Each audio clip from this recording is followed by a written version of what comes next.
Hi friends, welcome back to my channel. ఈరోజు topic వచ్చేసి March 3 current affairs video. So నేను మన ఛానల్ని కొత్తగా చూస్తున్నట్లయితే ప్లీజ్ సబ్స్క్రైబ్ చేసుకోండి, లైక్ చేయడం మాత్రం అసలు మర్చిపోవద్దు. ఈరోజు ఫస్ట్ టాపిక్ చూస్తే కనుక ప్రపంచ వన్యప్రాణి దినోత్సవం. ప్రపంచ వన్యప్రాణి దినోత్సవం ఇది ఏ రోజున జరుపుకుంటారంటే March 3 జరుపుకుంటారు. ప్రపంచ వన్యప్రాణి దినోత్సవం, world wild life day.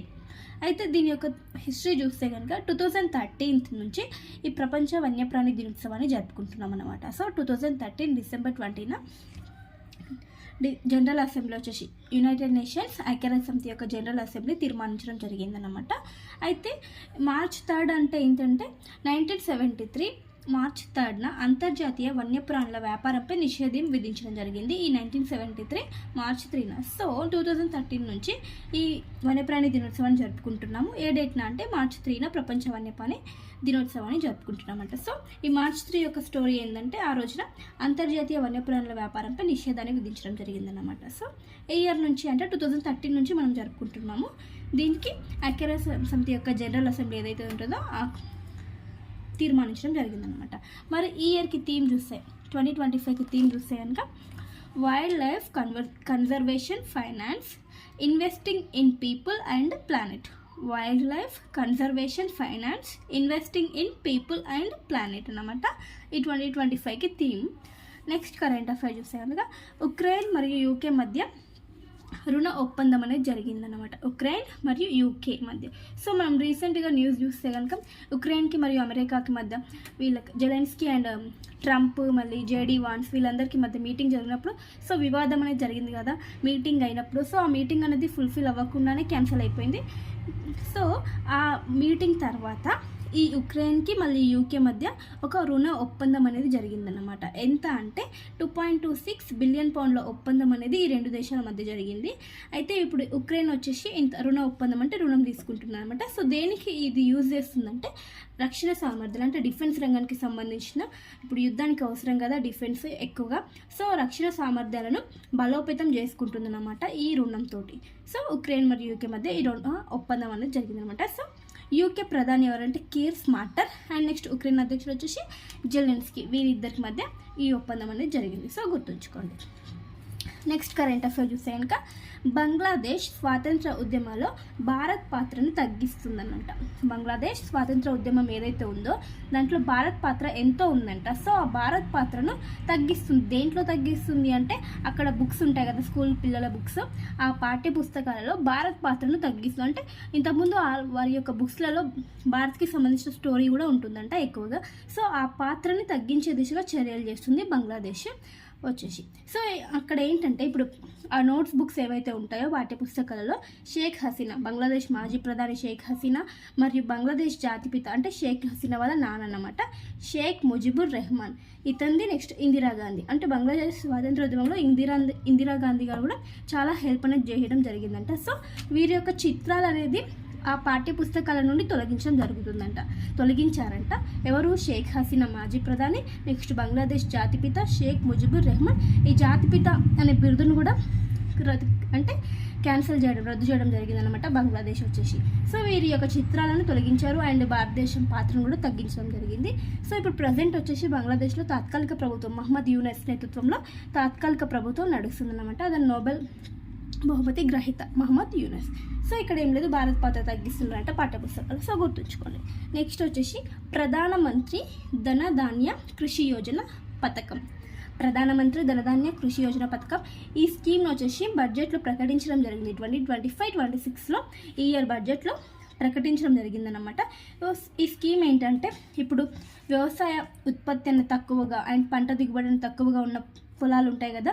So అట్లాంటి వాటిని దేశవ్యాప్తంగా ఒక 100 డిస్ట్రిక్ట్స్ని సెలెక్ట్ చేసి వాటిలో శాస్త్రవేత్తలతోని పరీక్షలు భూసార పరీక్షలు అవన్నీ చేయించి వారికి రైతులకి హెల్ప్ అనేది చేయడం జరుగుతుంది అనమాట. ఏ విధంగా హెల్ప్ అంటే రుణ సౌకర్యం కల్పిస్తారు అండ్ స్థిరమైన వ్యవసాయ పద్ధతులు ఎలాగ అవలంబించాలి రైతులకు అనేది శాస్త్రవేత్తల ద్వారా హెల్ప్ అనేది చేయడం జరుగుతుంది.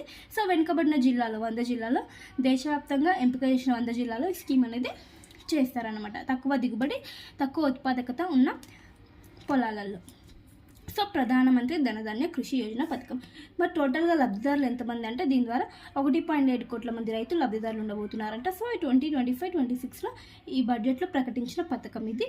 రుణ సౌకర్యం, దీని యొక్క లక్షణం ఏంటి? రుణ సౌకర్యం, రైతులకు రుణ సౌకర్యం అందిస్తారు, వ్యవసాయ ఉత్పాదకత పెంచాలనే దానికి చర్యలు తీసుకుంటారు, నెక్స్ట్ స్థిరమైన వ్యవసాయ పద్ధతులు అవలంబించడం నేర్పించడం జరుగుతుంది. సో గుర్తుంచుకోండి, ఈ బడ్జెట్లో ఈ స్కీమ్ని ప్రవేశపెట్టడం జరిగింది. నెక్స్ట్ కరెంట్ అఫైర్ చూస్తే కనుక మాతృభాష, మదర్ టంగ్ ఏదైతే ఉంటుందో మాతృభాషలో విద్య అందని వారు 40% మంది ఉన్నారంట. మాతృభాషలో మదర్ టంగ్లో విద్యని అందని వారు, విద్య రాని వారు 40% ఉన్నారంట. సో యునెస్కో ఒక నివేదికను ఇవ్వడం జరిగింది. యునెస్కో గ్లోబల్ ఎడ్యుకేషన్ మానిటరింగ్ బృందం ఈ నివేదికను ఇవ్వడం జరిగింది. మాతృభాషలో విద్య అందని వారు 40% ఉన్నారు ప్రపంచంలో అంట. వీరికి 40% మెంబర్స్కి మాతృభాషలో విద్య అనేది అందడం లేదు, వాళ్ళకి మాతృభాషలో పరిజ్ఞానం అనేది లేదంట. సో ఇంకా అల్ప మరియు మధ్య ఆదాయ దేశాల్లోని పరిస్థితి చూస్తే కనుక 90% మందికి ఈ పరిస్థితి ఉందంట, మాతృభాషలో విద్య అనేది అందడం లేదంట. సో అంతర్జాతీయ మాతృభాష దినోత్సవం February 21 సందర్భంగా ఈ నివేదికను రిలీజ్ చేయడం జరిగింది. 25వ వార్షికోత్సవం అనమాట, అంతర్జాతీయ మాతృభాష దినోత్సవం. ఈ ఇయర్ వచ్చేసి 25వ వార్షికోత్సవం. సో ఆ యొక్క నివేదిక పరంగా ఎంతమంది 40% మెంబర్స్ మాతృభాషలో విద్య అందని వారు ఉన్నారంట, యునెస్కో యొక్క నివేదిక ఇది. నెక్స్ట్ కరెంట్ అఫైర్ చూస్తే చంద్రుడి మీద అడుగుపెట్టిన ప్రైవేట్ వ్యోమనౌక, ప్రైవేట్ వ్యోమనౌక అని గుర్తుంచుకోండి. సో దాని పేరు ఏంటంటే బ్లూ గోస్ట్. బ్లూ గోస్ట్ వచ్చేసి ప్రైవేట్ వ్యోమనౌక పేరు, నేమ్ ఇది. సో ఇది 2వ వాణిజ్య వాహనం అంట, అంటే ఇది 2వది. ఆల్రెడీ ఇంతకుముందు ఇంకొక ప్రైవేట్ వ్యోమనౌకని ప్రవేశపెట్టడం జరిగింది, దాని పేరు వచ్చేసి ఒడిసియస్. దేనికి కంపెనీకి సంబంధించిందంటే ఇంట్యూటివ్ దానికి సంబంధించినటువంటి ఒడిసియస్ అనే వ్యోమనౌక, ఇది ఫస్ట్ది. ఇప్పుడు బ్లూ గోస్ట్ వచ్చేసి వ్యోమనౌక, ఇది సక్సెస్ అవ్వలేదు. ఇది సాఫ్ట్ ల్యాండింగ్ అనేది చంద్రుడి మీద జరిగింది. సో ఇది సక్సెస్ అయ్యింది, ఇది సక్సెస్ అవ్వలేదు. మరి ఇది ఏ సంస్థకు సంబంధించిందంటే ఫైర్ ఫ్లై ఏరోస్పేస్, అమెరికాకు చెందిన సంస్థ అనమాట, ఫైర్ ఫ్లై ఏరోస్పేస్. జనవరి 15న ప్రయోగించడం జరిగిందనమాట. చంద్రుడి మీద అడుగుపెట్టింది ప్రైవేట్ వ్యోమనౌక. నాసా, అమెరికా సంస్థ నాసా మరియు ప్రైవేట్ కంపెనీల భాగస్వామ్యంతో దీన్ని చేపట్టడం జరిగింది. నెక్స్ట్ కరెంట్ అఫైర్, సముద్ర గర్భంలో చైనా యొక్క స్పేస్ స్టేషన్. సముద్ర గర్భంలో చైనా ఒక స్పేస్ స్టేషన్ని నిర్మించబోతుంది.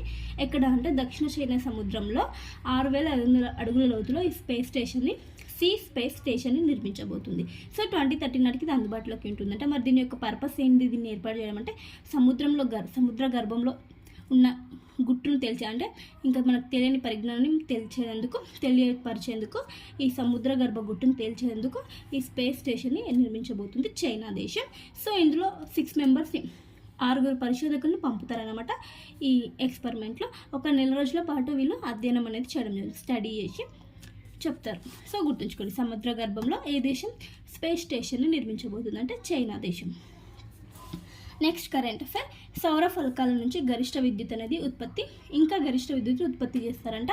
సో ఏ శాస్త్రవేత్తలు ఈ సాంకేతికతను అభివృద్ధి చేశారంటే ఒడిషా స్టేట్కి చెందినటువంటి ఎన్ఐటి రూర్కెలా శాస్త్రవేత్తలు ఈ సాంకేతికతను అభివృద్ధి చేశారు. దేని సాంకేతిక అంటే సౌర ఫలకాల నుంచి గరిష్ట విద్యుత్ అనేది ఉత్పత్తి చేస్తారంట. ఇంకా గరిష్ట విద్యుత్ ఇప్పుడున్న దానికంటే గరిష్ట విద్యుత్ అనేది ఉత్పత్తి చేయడం జరుగుతుందని ఎన్ఐటి రూర్కెలా శాస్త్రవేత్తలు ఈ సాంకేతికతను అభివృద్ధి చేశారు, ఒడిశా రాష్ట్రానికి సంబంధించింది. నెక్స్ట్ కరెంట్ అఫైర్, పర్వతారోహణ. అనీష్ వర్మ, ఇతను తెలుగు ప్రాంత వ్యక్తి. అనీష్ వర్మ 7 ఖండాల్లోని ఎత్తైన అగ్నిపర్వతాలను అతి తక్కువ సమయంలో పూర్తి చేసిన అతి పిన్న వయస్కుడిగా గుర్తింపు పొందాడు. ఎవరు? అనీష్ వర్మ 7 ఖండాలలోని ఎత్తైన అగ్నిపర్వతాలను అధిరోహించాడంట. సో ఎన్ని రోజుల టైం అంటే 91 రోజుల్లో పూర్తి చేశాడంట. అతి పిన్న వయస్కుడిగా గుర్తింపు దక్కింది. త్వరలో గిన్నిస్ రికార్డును అందుకోబోతున్నాడు అన్విష్ వర్మ.